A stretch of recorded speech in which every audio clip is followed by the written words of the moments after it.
The man you knew as Bishop lies encased in a quivering greenish mold. His limbs are twisted at odd angles, as if they are broken. His face, frozen in a grimace of pain, barely clears the surface of the wall, like the face of a drowning man gasping for air. His eyes meet yours, and you realize that all the color has drained from his hair and his flesh. One of his eyes is completely white and bulging. Funny. I remember things differently.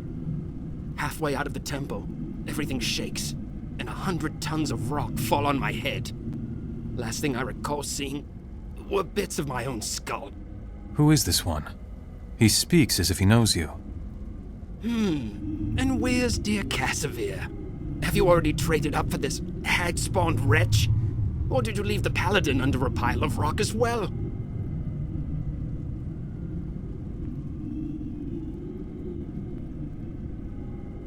And she means a great deal to me. But in a currency I think this one would find rare. But I imagine genuine feeling would surprise this phantom. Of course he does. He's male, presumably willing, and convenient. Guard your black heart, hag spawn. This wench jumps from man to man like a pox. At once, the wall shudders, convulses. The twisted figures trapped within cry out as one as the entire wall shifts. Limbs shudder, bones crack, and the greenish mold expands, covering faces, eyes, and mouths. The smirk leaves Bishop's face, replaced for one naked moment by wide-eyed fear. Can you hear it? In the screams. Underneath the screams. The reason you're here. They all know.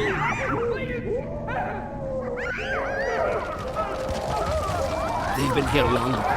Decades. Centuries. The wall's hunger takes some more quickly than others, and some hold on, pointlessly staving off oblivion, battling for every moment. They're infected with hope, waiting for the crusade to return. Bishop's one good eye loses focus.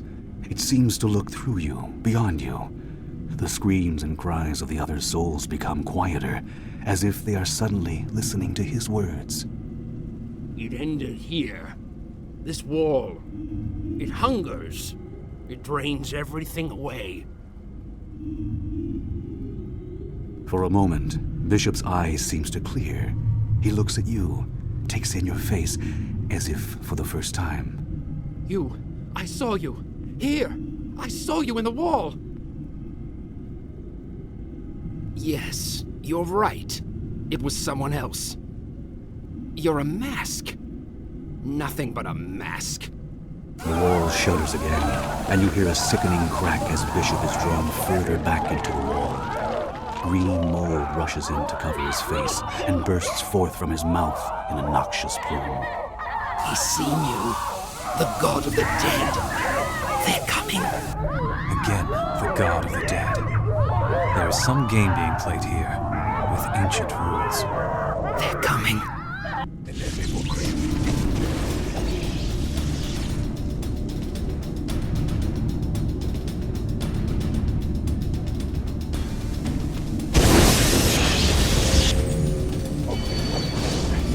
Shall we indulge ourselves?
us to examine the section of wall where your friend used to be.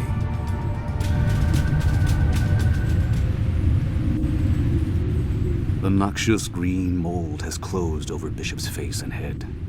One of his hands still protrudes from the wall, contorted around an object that lies half buried in the mold. You dig into the mold around Bishop's hand. The surface is soft, feathery, like moss, but underneath it becomes firm, with hidden barbed edges capable of tearing flesh or holding it fast. At last, the object comes free. It is a piece of a mask, pale and maggot gray. It drinks in the light, as if hungering, but reflects none. A third mask fragment to join the other two. Curious.